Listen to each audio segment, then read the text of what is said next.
Fue acérrimo opositor de Vladimir Putin. La muerte del magnate ruso Boris Berezovsky abre un sinnúmero de interrogantes.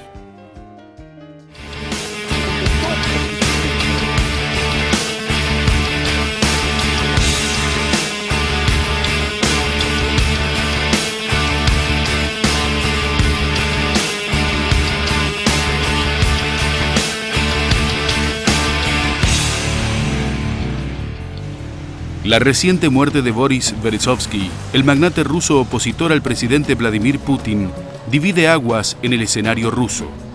Para muchos, la muerte del empresario, aparentemente ahorcado con una bufanda en su casa de las afueras de Londres, tiene más que ver con una trama de espías y traiciones propias de la novelística de John le Carré, que con la declamada posibilidad de un suicidio.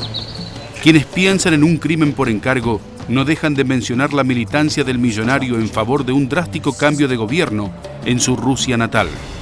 Entre ellos, la viuda del espía Alexander Litvinenko, quien era su amigo y murió envenenado con polonio radiactivo en Londres en 2006. Berezovsky comenzó a tener trascendencia política en su país durante el gobierno de Boris Yeltsin en los años 90.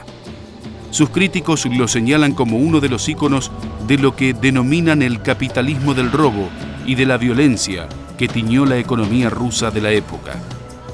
Su trayectoria de hombre de negocios se había iniciado en los finales de la Unión Soviética, cuando Mikhail Gorbachev impulsaba la perestroika y el abandono de los esquemas más rígidos del comunismo. La perestroika buscaba rescatar la economía soviética, introduciendo mayor libertad de empresa y dejando actuar al mercado para corregir los defectos de la planificación comunista. Berezovsky fue uno de los principales defensores de este proceso. Sin embargo, estas reformas no tuvieron resultados positivos. Desorganizaron aún más el sistema productivo y ahondaron el empobrecimiento de la población.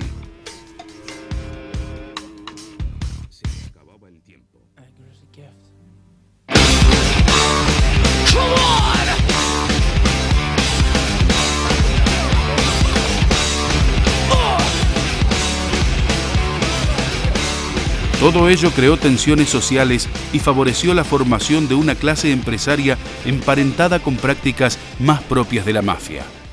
Berezovsky no estuvo ajeno a ninguno de estos movimientos. Desde que comenzó a hacer fortuna con la importación de automóviles, su estrategia empresaria siempre acompañó los vaivenes de la política rusa. Por eso compró diarios y canales de televisión, buscando presionar a favor de sus intereses o apoyando los candidatos liberales que mejor expresaban su ideario. Y cuando las circunstancias lo marcaron, él mismo entró en la arena política.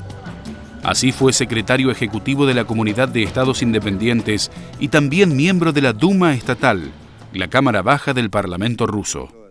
Posteriormente, y como parte del Consejo de Seguridad, participó en las conversaciones para liberar a los rehenes secuestrados en Chechenia. Desde esa posición de poder, se adueñó de la petrolera Sibnef y se convirtió en accionista mayoritario del principal canal de televisión ruso, ORT, que puso al servicio de su amigo Yeltsin en las presidenciales de 1996. Cuando Yeltsin comenzó a perder poder, Berezovsky se mostró como uno de los más firmes impulsores del ascenso de Vladimir Putin. Primero abriéndole puertas entre la dirigencia empresaria y luego fundando el partido que le sirvió de base parlamentaria para concretar su llegada al poder en 2000. No obstante ese apoyo, al llegar al gobierno, Putin recuperó el control de la cadena televisiva ORT y frenó las ambiciones políticas de los oligarcas rusos, que como Berezovsky tenían mala fama entre la población. Este cambio perjudicó al empresario, que entonces pasó a la oposición. La creciente enemistad de Putin lo obligó a abandonar apresuradamente el país y refugiarse en el Reino Unido.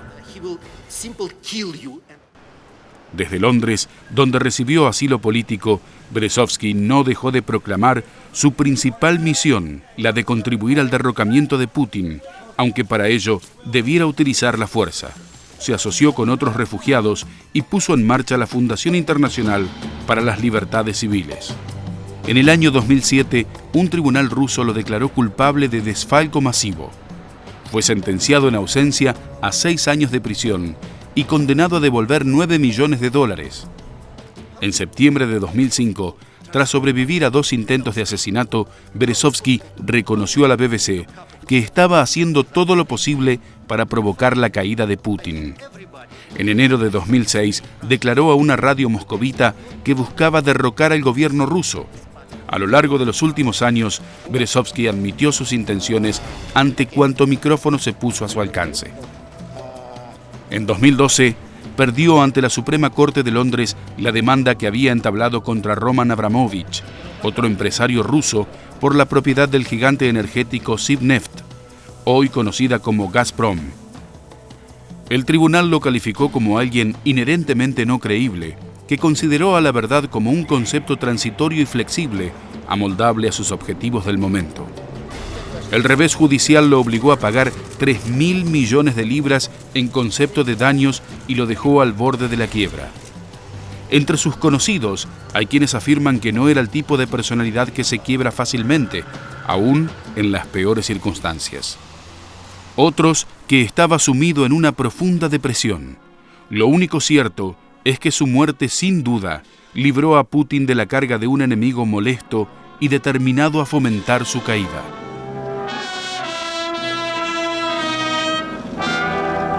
Bueno, recuerdo en el año 1996 que yo fui como enviada de Clarín a cubrir las elecciones de Boris Yeltsin en Moscú, que era muy común ver, por ejemplo, que pasaban 6 o 7 impresionantes Mercedes-Benz con gente con itacas y armas de guerra sacada por la ventanilla, y aparecía entre otros mafiosos importantes Boris Berezovsky, ¿no?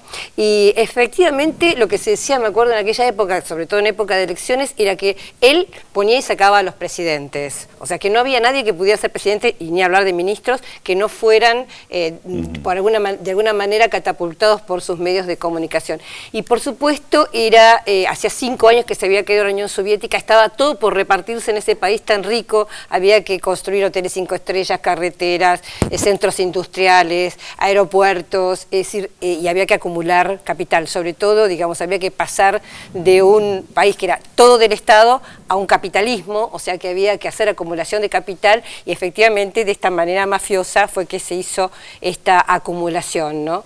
La pregunta también que hay que hacerse es ¿por qué todos se fueron a Gran Bretaña? Me acuerdo algo que dijo James Petras, y era que los agujeros legales en Gran Bretaña, en la banca británica, son tan importantes que, bueno, pagando una multita y diciendo no lo voy a hacer más, prometo que no lo voy a hacer más, es suficiente para que miles de millones de dólares o de euros vayan a recalar a las bancas londinenses, ¿no? Así como podemos decir que los mafiosos latinoamericanos se van a Miami, los mafiosos rusos se van a Gran Bretaña. Sí, hay que decir de Londres que tiene mejor prensa que Miami, pero evidentemente el rol que cumple para ciertos capitales oscuros. Un mafioso europeo es más que un mafioso latinoamericano. Sí, no sé, la verdad no tengo bien hecha la valoración, pero, otro nivel. Pero es cierto que aparece muy ligado a Londres a este tipo de cosas, y no siempre tan difundidos el tema de la circulación de dinero negro en Londres, de lo que significa para los que entienden, los técnicos, Londres es un paraíso fiscal.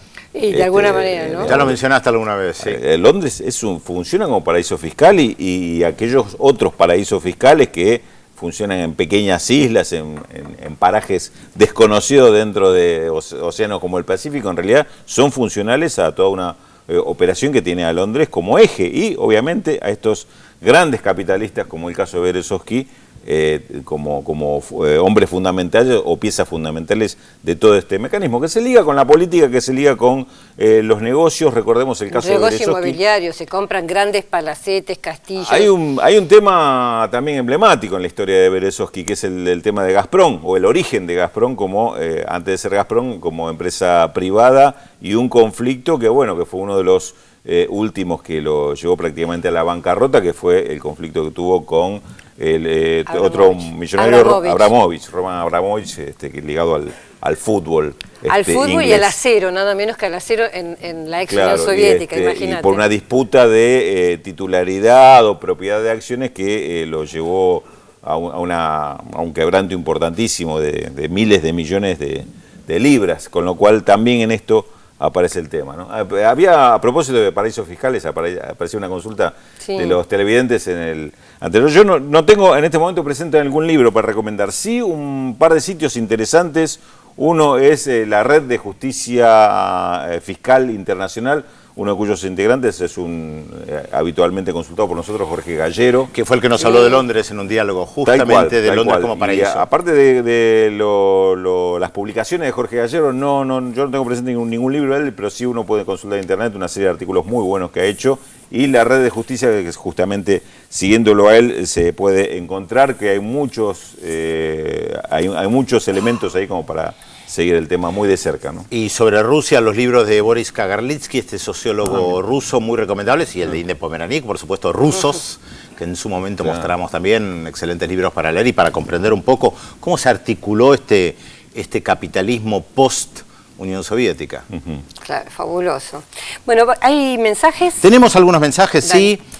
Alba de Virrey del Pino sugiere hacer incógnitas con películas, acierta con la incógnita. Graciela de la Plata acierta y felicita por el programa. Oyuelitos no acierta con el nombre del locutor. Norma de Entre Ríos no acierta, aunque ve siempre el programa. Susana de la Plata sí acierta con la incógnita. Bueno, vamos a dar más datos para los que no acertaron entonces. Exiliado en Brasil desde 1976 hasta 1991, nuestro personaje de hoy obtuvo la beca Guggenheim y en el 2007 el León de Oro, el máximo galardón que otorga la Bienal de Venecia. Según el New York Times, es uno de los 5 artistas vivos más provocadores e importantes del mundo. ¿Quién es nuestro personaje de hoy?